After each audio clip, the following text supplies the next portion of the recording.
What is going on, Amazon sellers? Happy New Year and happy Tuesday. My name is Chris Grant, and this is the Ask Me Anything or live Q&A show that we do daily. If this is your first time here, welcome in. The whole point of the show is for you to bring your questions, thoughts, concerns, and I will try to answer them. If I can't answer them, I will try to point you in the right direction. And then, of course, if at all possible, I will share a tip with you. And I've got a little bit of a follow up from last night. Yesterday, we talked about returns because returns should be picking up now that the holidays are over. And today, we're going to be talking about safety claims for those transactions that you probably should get reimbursed for, that Amazon has already reimbursed the customer for, and how you can deal with those and what you can actually request reimbursement for. So we'll get started here in just a moment. Again, Chris Grant, we're live from sunny Central Florida. And if you're just tuning in, I doubt we're going to have a lot of folks here tonight because it is New Year's Eve. Now, I do want to say, if you are going out, if you're partying, whatever you're doing, make sure to stay safe. You want to be able to be around in 2025 to continue to grow your business. So let's go ahead and get rolling. We're going to keep it to a quick 30 minutes because we've got guests coming over for this evening. Last reminder here, if you do have questions, drop them in the chat. I can't do my job unless you do your job, which is bringing questions that I can answer for you guys. Now, I'm going to go ahead and I'm going to share my screen, and I'm going to share with you guys safety claims, okay?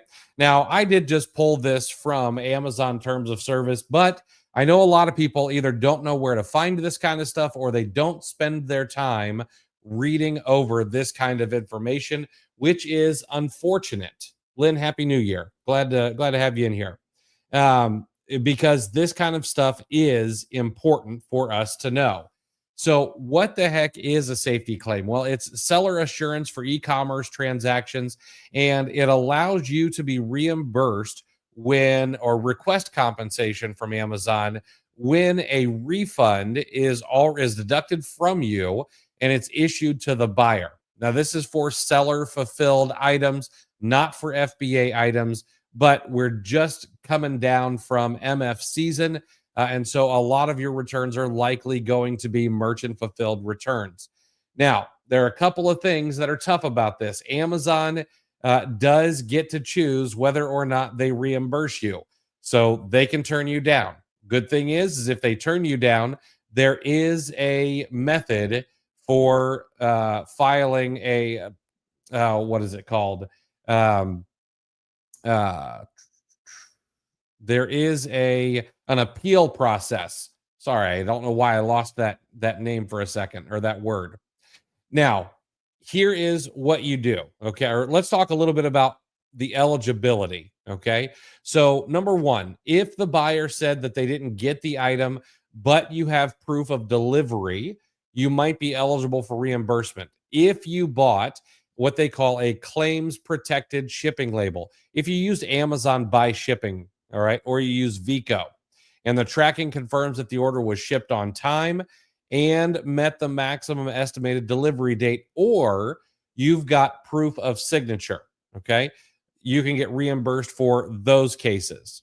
If the buyer returns an item in a damaged or unsellable condition and Amazon decides that you're not at fault, you can get reimbursed. Now, if the product is just damaged by the buyer, you'll be reimbursed up to 50% of the order sales price of the product, not anymore. So if the buyer decides to step on something and return it to you, you're not going to get all your money back.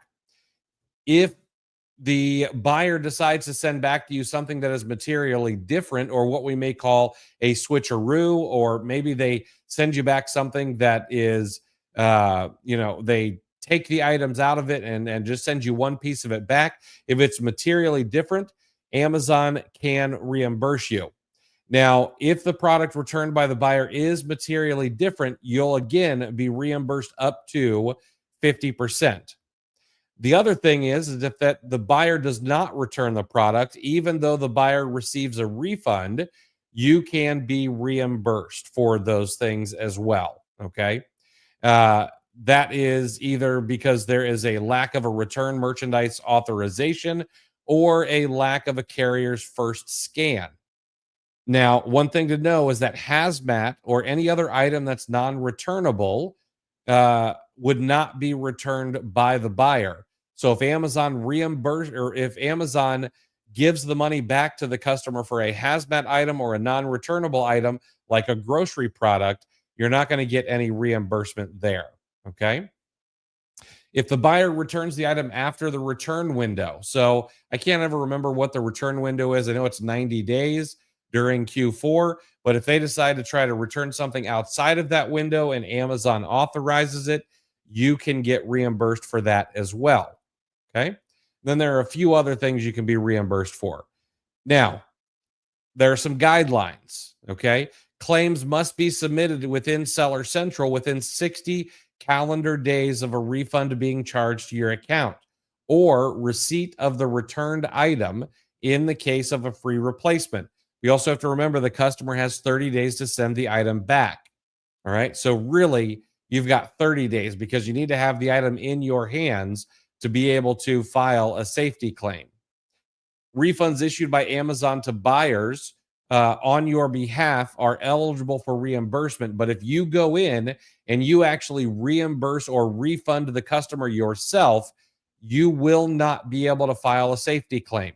This is probably the number one question I get on, hey, I just got a return. Should I reimburse the customer? No, absolutely not. Either Amazon needs to authorize it themselves, A, for you to be able to claim a safety claim, or B, you need to wait until you have the product in your hands so that you can look over it and make sure that you don't need to charge a restock fee of some sort. Okay. You also need to make sure that you reply to any information request from Amazon investigators. If you don't, they will just deny your claim and you have 7 days to do so. All right. There are some orders that are ineligible for safety claims. So if the item is delivered late and you bought a late delivery risk shipping label through Amazon, it's not going to be covered. So you're trying to save a few bucks on shipping. You buy a shipping label that shows it might be late, and you're not going to be covered for that. All right. If you did not meet the ship by date, so you deliver or you take the item to UPS a day late, it will not be covered as well. Okay. And then there are a few other things. You're not going to get shipping adjustment charges. If you've got returnless refunds turned on, you're not eligible for reimbursement, and a few other things in there. Okay.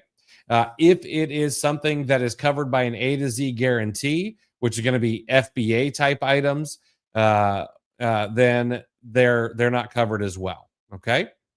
Also, chargeback claims are not covered. That's going to be totally separate. Now, how do you do this? Okay. If you need to file a safety claim, you're going to go to your orders tab inside of Seller Central. You're going to go to manage safety claims, and then you'll click on file a new safety claim. It's up in the top right-hand corner. It's a yellow button. You're going to have to enter the order ID to check the eligibility, and it'll let you know whether or not you're eligible to even open up a claim. All right. If the order is eligible, you'll go on to the next step. You'll fill out all the information. If it's not eligible, they'll let you know. If it's not eligible and you think it should be, you'll have to open up a regular case. Okay. Fill out all the information, give them everything that you possibly can so that they can investigate this. And then if they follow up with you, make sure to get back to them quickly. All right. You can track your safety claim status in the exact same place. You go to the orders, go to manage safety claims. If you have any open safety claims, they'll all be right there. And then finally, if you do need to appeal because you don't agree with the outcome of Amazon's decision, you can do that again via the manage safety claims page. You just hit reply and you're good to go. I've had to do that a couple of times, but oftentimes you're not going to. All right. Very, very simple process, but it's something you need to make sure that you're following up on a regular basis, especially if you do a lot of merchant fulfilled. All right. All right. Gina, happy new year. Christian, happy new year to you as well. Um, Christian, where inside Seller Central can we go to check reimbursements? Uh, there, oh man, there is a report for that, but you can also check for reimbursements um, inside of your transaction history on your pay stub area. I always forget what that's called, but in your transaction history, you'll be able to see reimbursements in there as well. Oh, Corey, I don't think Big T is here quite yet. Gina, is there a way to pull a year-end inventory report for each country that you sell in? When I go into .ca or .com and request the report, it populates for both countries. I don't know that you can. I think it is for both, but you should be able to sort once you download that report. You should be able to sort it by country, and then I would just separate them out into two different sheets is what I would do.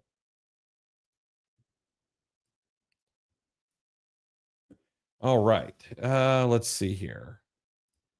Live on yeah, Luke, live on New Year's Eve, absolutely. I am probably a little certifiable, but that's all right. I've committed to 90 days of going live, and other than being on what I felt was my deathbed, we're going to be here every single day. Let's see here. Sorry, we got a few here from Instagram. Hey, Klaus the Runner, Happy New Year to you. That FBA thing, you as well. And Tom, Happy New Year's, neighbor. Happy New Year to you as well. All right. Any other questions, thoughts, or concerns that I can answer for you guys on this New Year's Eve before you go out and maybe have a libation or two responsibly, of course, and ring in the new year with loved ones and friends? Would be more than happy to answer any question that you guys have. If not, we'll wrap it up and we'll be back at this tomorrow, and we'll be doing it for 90 days straight. So January through March, we're going to do 90 days straight. Buy, hold, and collect. What's going on? Biggest concern is the seemingly random regating, hard gating of brands. Yeah, it absolutely is. Unfortunately, it is something that we have no control over. I don't care for it. I wish that there was a little bit of a better process for it. Like, hey, we're going to do this in 30 days. Here's why we're going to do it. I've seen one email go out recently where they did explain that the brand was wanting to have a little more control. And I thought that was really nice. It was very refreshing anyway. But unfortunately, I don't think we're going to get that from Amazon. And that's why I am always a shallow and wide forever. I'll always be that way. Christian, do I have a coaching program?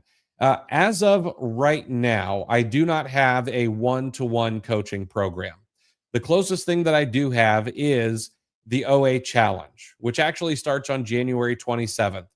It's $397. We do it for under $500. It's 14 days straight of we've got classes every single night. After class, we do a Q&A. Those go sometimes 30, 60, 90 minutes. I believe we may have a small group coaching aspect to the OA Challenge. I can't remember if that's still in there or not. But if it is, that's usually like 10 people where we do some group coaching. But that's the closest thing I have to one-to-one mentorship or coaching. I just have not figured out how to do any kind of one-to-one mentorship. But our OA Challenge starts on January 27th, and it will be 14 days straight live for somewhere between 90 minutes and 2.5 hours every single day, teaching everything I know about Keepa, sourcing, software, you name it. What do you like to use for your pack and prep station, craft paper or bubbles? I personally like to use craft paper. It's pretty cheap, and I have just bought it in massive rolls, and so that's what we've used. When we were doing a lot of retail arbitrage, though, we were trying to reuse all of our plastic bags, so we would stuff plastic bags with other plastic bags. So I guess it really just depends on what I have available to me. Luke, I appreciate that, man. OA challenge is not optional if you're if you're serious about Amazon. Insane value. Thank you so much, man. I appreciate that. All right. Oh, and I think we had one other question. Klaus the runner. Until when can I pay for the Q1? So the if you're talking about the OA challenge, it starts on January 27th. So you'll be able to get in up until the 26th.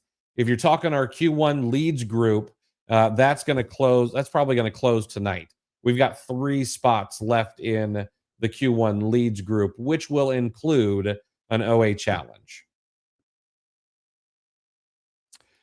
Carrie, remind me, please, of your general 30, 60, 90-day repricing.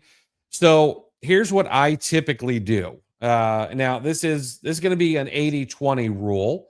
All right. But from 0 to 60 days, I typically just have one repricing rule. I call it buy box behemoth is what I call it. I like alliteration. So I call it buy box behemoth, BBB.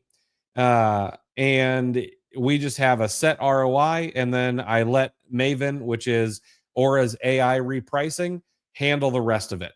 I go in and I will sometimes maybe change the minimums just a little bit, but I'm not fiddling too much between 0 and 60 days. At 60 days, I'm typically dropping my ROI to 0%. And again, letting Maven do its thing. That one is it's not a liquidation strategy, it's a break even strategy.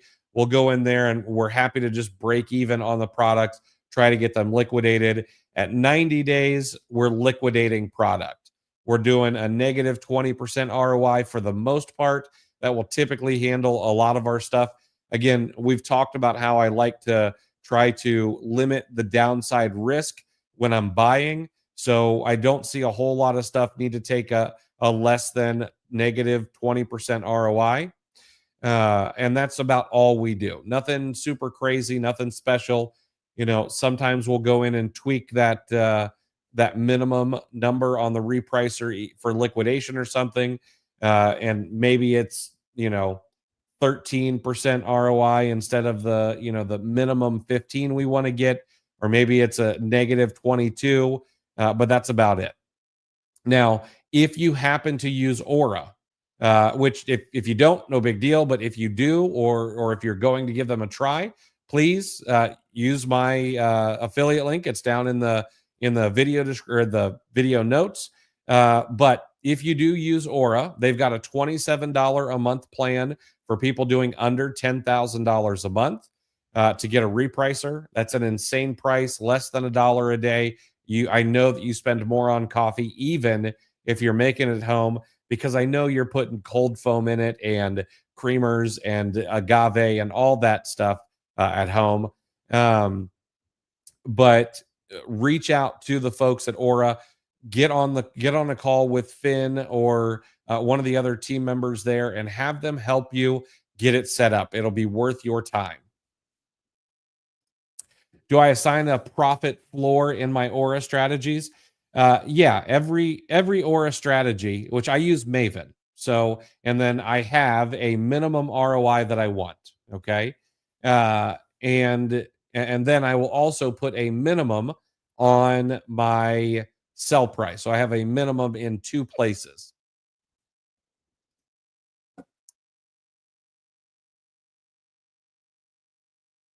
Let's see. Tom, how do I find the leads group on your site?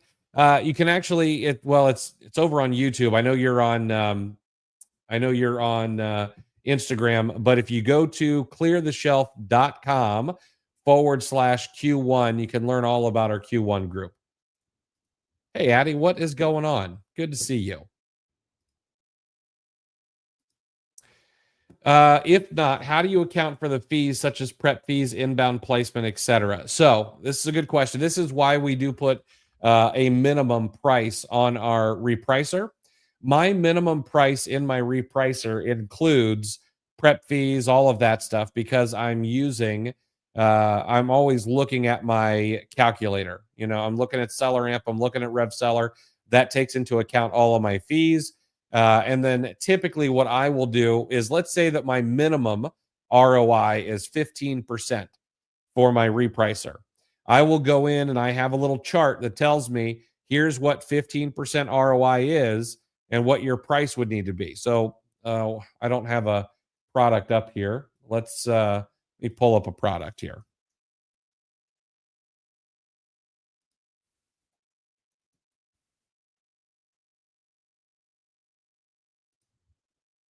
Well, that's not going to be a good one. We'll do this. Let me go ahead and share my screen for just a moment. So let's say that we're going to sell this product right here. And let's just say that I can buy this for $750 somewhere on clearance. At $28.99, I would be making $11.46. Okay, or sorry, $9.30, 124% ROI. But if I look down here, I'm using the FBA and my target. Let's say that I want to get a 20% ROI. That means my minimum sell price would be $19.81 based on a $750 buy price. So, and that includes all of my fees. Okay, includes my prep fee, includes inbound shipping, includes what else does that include here? Inbound placement, includes a low level inventory fee, but I'm not really worried about those, so that's at zero. Includes 1 month worth of storage, etc. Okay, so to get a 20% minimum ROI, I'd put in my minimum price at 1981. I've also got a 20% minimum ROI on my repricer, and I'm good to go both of those ways.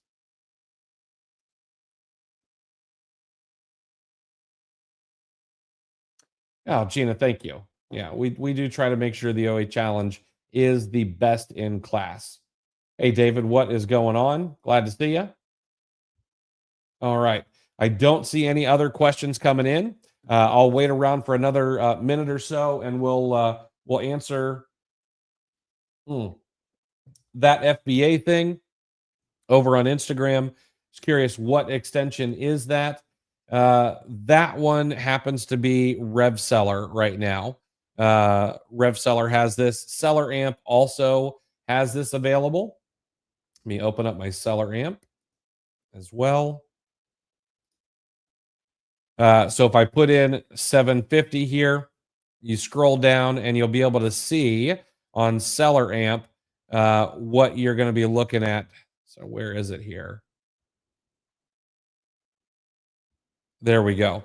You got an ROI right here. So if I wanted 20%, we'd be looking at this has 1855. I don't have all my fees correct in here, but Seller Amp has this in your ROI table as well, based on your cost price of 750.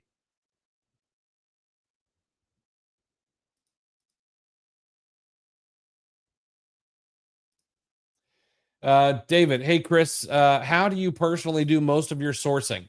Finding myself stuck just reverse sourcing, and I keep putting hours into it. Set up my Sales Gazer account. That's great. That's great. You have a Sales Gazer account. So we do a lot of reverse sourcing.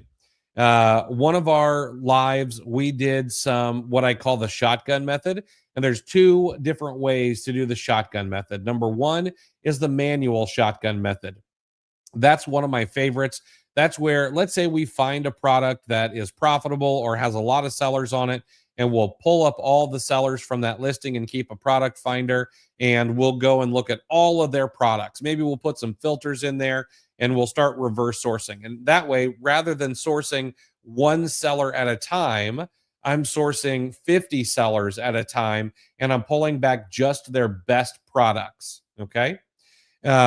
I'll also maybe take all of them, whether whether they fit some filters or not, and I'll throw them into tactical arbitrage. And that's another great way to be able to cast a very wide net. But David, I'm going to be completely honest with you. The biggest thing is you pick a method. Reverse sourcing is a great way to do it. And you're just going to have to keep at it for hours and hours and hours. And eventually it's going to become second nature. That is a great way to do it. I do like sourcing sales. Okay. That is going to be probably the lowest hanging fruit. Matter of fact, today, 4 of our leads on our lead list came from one source. I think 4, it was either 3 or 4 from one source because it's just having a great sale. They have like 2 different promo codes that you can stack on top of each other. On top of that, there's great cash back going on. And they had thousands of products on sale. You could go in there and source for hours and hours, and you should be able to find 10, 15, 20 products that are profitable. When you find those profitable products for each and every single one, you should be taking note of the sellers on the listings. Are you seeing the same sellers frequently? And doing the shotgun method on each and every profitable product. And you're going to find more and more and more and more. If you've got ADD, sourcing is one of the best things you can do. Hey, Katie, just joined the Q1 group. Very excited. Previously done the OA challenge. Thank you. I really appreciate that. David, had a new seller reach out to me in my DMs for the first time. I'm newer myself, but it was very fulfilling to be able to help. It really is. Being able to help folks is one of the most fulfilling things. Absolutely. Tim, hey, Chris, enjoying the Aura starter plan. It's been awesome. Hope they add Walmart, though, one day. They are working on it. It'll get in there eventually. Amar, I asked on your live about Amazon authenticity. I submitted my invoices through account help yesterday and got approved in a few hours. That's awesome, man. Congratulations. I'm glad to hear that. David, that shotgun method sounds amazing. How many hours of your day were you putting down sourcing? Find myself doing 2 to 3 as of now, but I feel like I can do more. So here's my opinion. What I could do or what you could do, I don't know if that's if it's a good answer for me to say, oh, well, I'll sit for 3 hours. Whatever you can do without getting up, without, taking away from the rest of your life is the most important thing. But what's more important than that is consistency.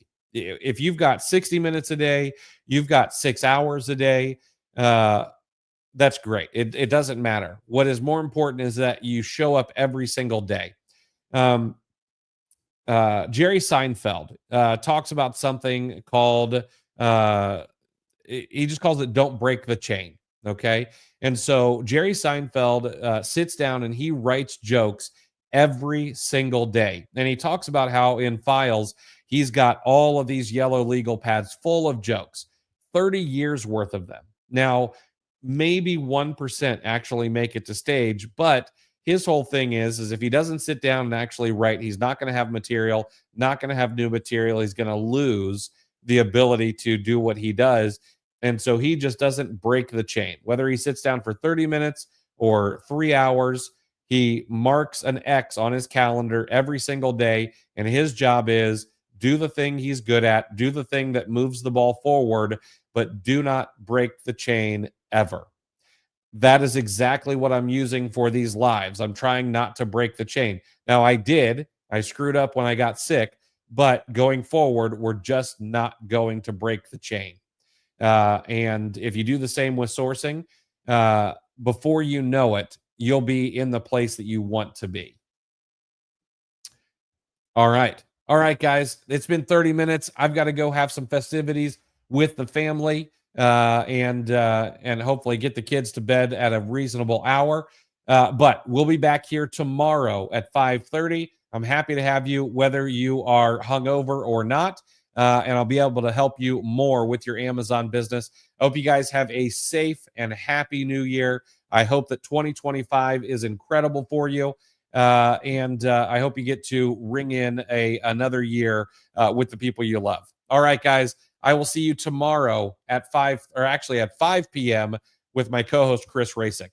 Have a great day, everybody.